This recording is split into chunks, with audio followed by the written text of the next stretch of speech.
Shalom, salam sejahtera bagi kita semua. Assalamualaikum warahmatullahi wabarakatuh. Jumpa lagi dengan saya Ruben Tuhmena. Pada video tutorial kali ini, saya akan menjelaskan tentang cara melakukan analisis mediasi dengan program PLS. Teman-teman, variabel mediasi yang kita gunakan dalam tutorial ini adalah variabel Y1 dan Y2, di mana kita akan mengukur pengaruh variabel X terhadap variabel Z secara langsung maupun melalui kedua variabel mediasi tersebut. Data yang akan digunakan telah disimpan dalam program Excel seperti ini. Variabel X dengan indikator X1, X2, X3, dan X4. Variabel Y1 dengan indikator Y11, Y12, Y13, Y14, dan Y15. Variabel Y2 dengan indikator Y21, Y22, Y23, Y24, dan Y25. Variabel Z dengan indikator Z1, Z2, Z3, Z4, dan Z5. Sebelum menggunakan data ini dalam analisis mediasi, teman-teman, kita akan menyimpan datanya dalam format CSV, karena PLS hanya akan membaca data-data dengan format CSV, teman-teman.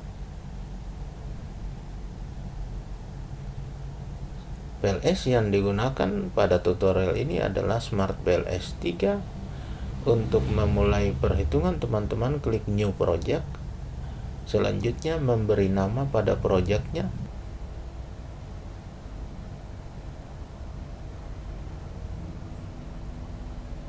Kemudian untuk mengimport data, teman-teman klik pada double klik to import data. Teman-teman pilih file yang sesuai, kemudian klik OK. Hasil import data terlihat seperti ini, teman-teman. Terdapat nilai min, median, minimal, maksimal, standar deviasi, dan lain-lain. Selanjutnya untuk menggambarkan model, teman-teman klik pada nama projectnya. Dalam hal ini analisis mediasi. Terlihat indikator-indikator yang akan dihitung dari masing-masing variabel X, Y1, Y2, dan Z seperti ini, teman-teman. Teman-teman blok pada indikatornya, kemudian drag ke area gambar. Model yang kita gunakan dalam analisis mediasi ini adalah model reflektif, teman-teman. Terlihat dari arah panah dari variabel laten ke variabel observasi. Sebaliknya, jika arah panah dari variabel observasi ke variabel laten, disebut sebagai model formatif.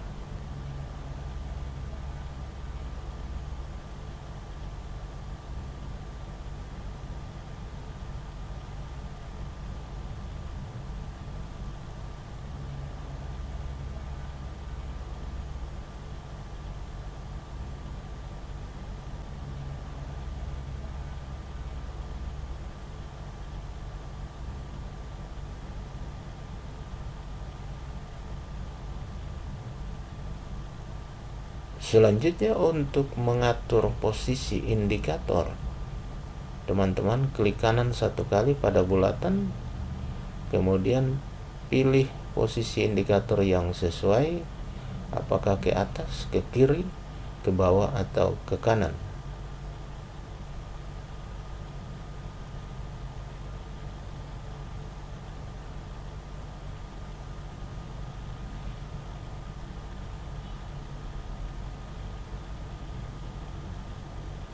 Setelah mengatur posisi indikator, teman-teman beri nama pada variabel, klik kanan satu kali pada bulatan, kemudian klik rename, lalu teman-teman tulis nama variabel yang sesuai. Dalam contoh ini kita memberi nama variabel X. Untuk variabel bebasnya, variabel Y1 untuk variabel mediasi yang pertama, kemudian variabel Y2 untuk variabel mediasi yang kedua, dan variabel Z untuk variabel terikat atau dependent. Teman-teman klik kanan satu kali pada bulatan, kemudian klik rename, lalu tulis nama variabel.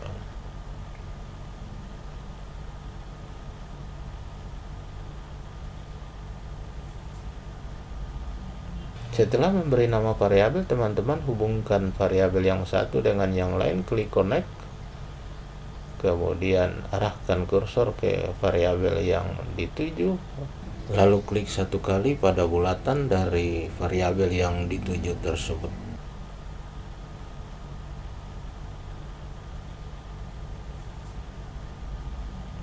Dalam model ini kita akan mengukur pengaruh variabel X terhadap Y1, Y2, dan Z, kemudian pengaruh Y1 terhadap Y2 dan Z, lalu pengaruh Y2 terhadap Z. Untuk melakukan perhitungan, teman-teman klik calculate, kemudian klik PLS algorithm, selanjutnya klik start calculation. Hasil perhitungan yang nampak pertama kali adalah tabel path coefficient atau koefisien jalur, teman-teman. Koefisien jalur ini tentu adalah koefisien pengaruh langsung. Dalam gambar model seperti yang nampak pada layar ini, terlihat pengaruh X terhadap Y1 sebesar 0,686, X terhadap Y2 sebesar 0,591, X terhadap Z sebesar min 0,033, Y1 terhadap Y2 sebesar 0,317, Y1 terhadap Z sebesar 0,332, dan pengaruh Y2 terhadap Z sebesar 0,525.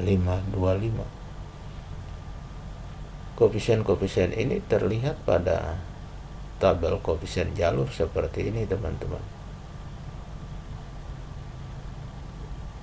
Pengaruh X terhadap Y1, Y2, dan Z, kemudian pengaruh Y1 terhadap Y2 dan Z, selanjutnya pengaruh Y2 terhadap Z.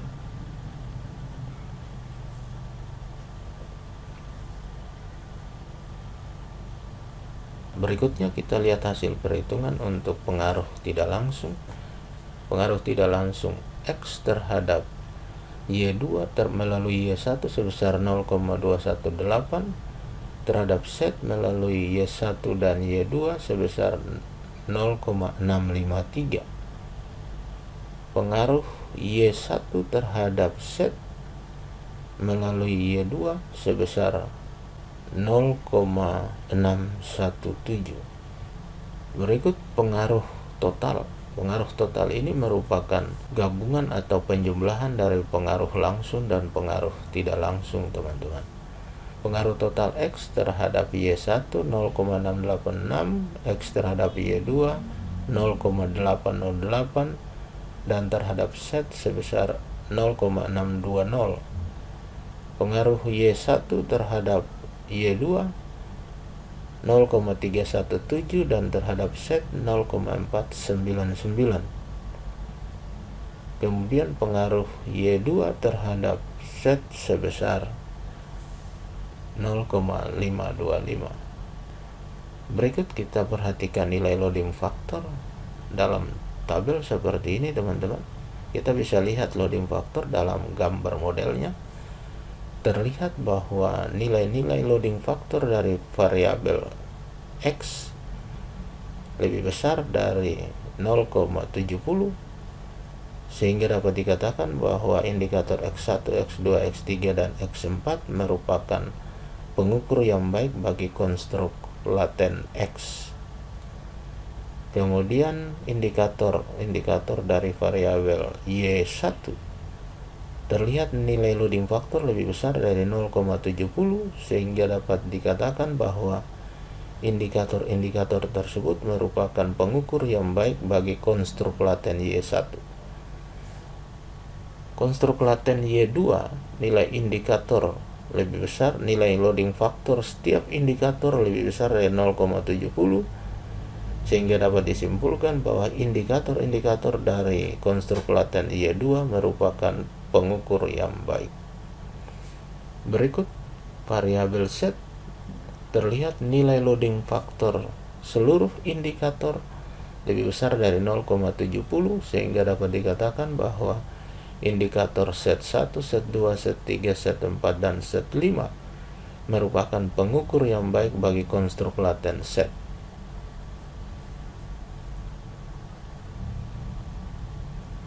Selanjutnya kita perhatikan nilai average variance extracted.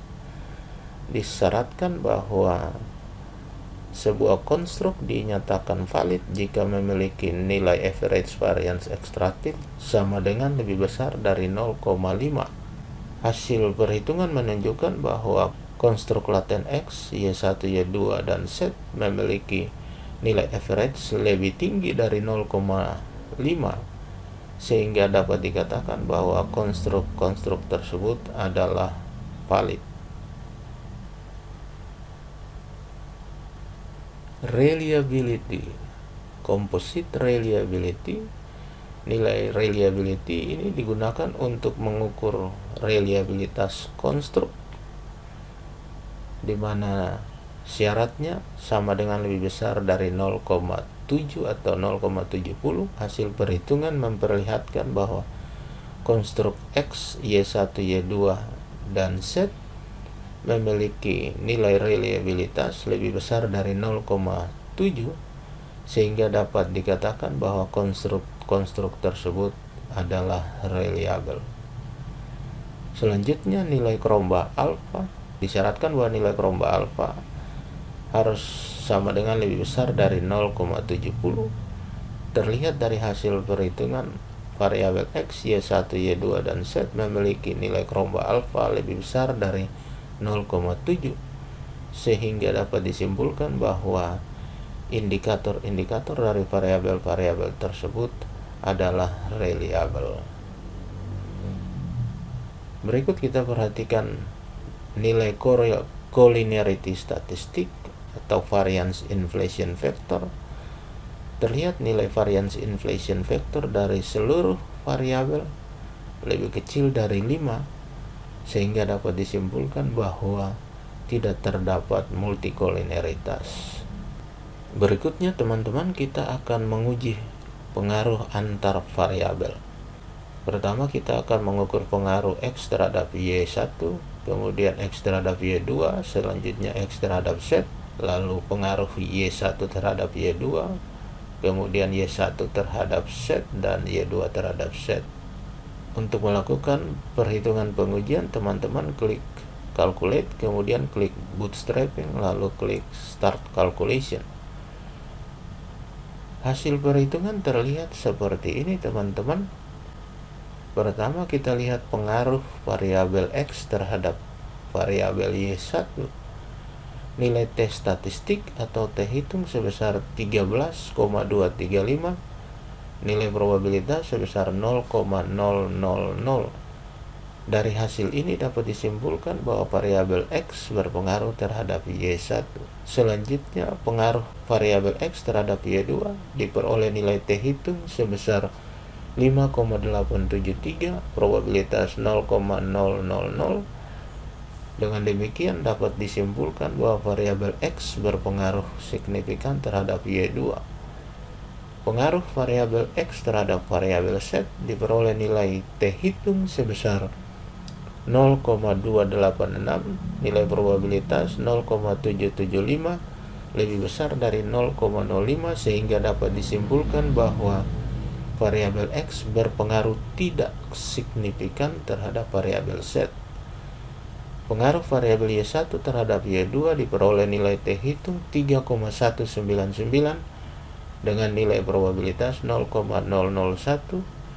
Dengan demikian dapat disimpulkan bahwa variabel Y1 berpengaruh signifikan terhadap variabel Y2. Pengaruh Y1 terhadap variabel Z diperoleh nilai T hitung 2,564, nilai probabilitas 0,011, sehingga dapat disimpulkan bahwa variabel Y1 berpengaruh signifikan terhadap variabel Z. Pengaruh variabel Y2 terhadap variabel Z nilai T hitung 4,094, probabilitas 0,00, sehingga dapat disimpulkan bahwa variabel Y2 berpengaruh signifikan terhadap variabel Z. Demikian teman-teman video tutorial untuk kali ini, semoga bermanfaat. Teman-teman dapat membagi video ini kepada teman yang lain. Sampai jumpa di video berikutnya. Shalom, salam sejahtera bagi kita semua. Wassalamualaikum warahmatullahi wabarakatuh.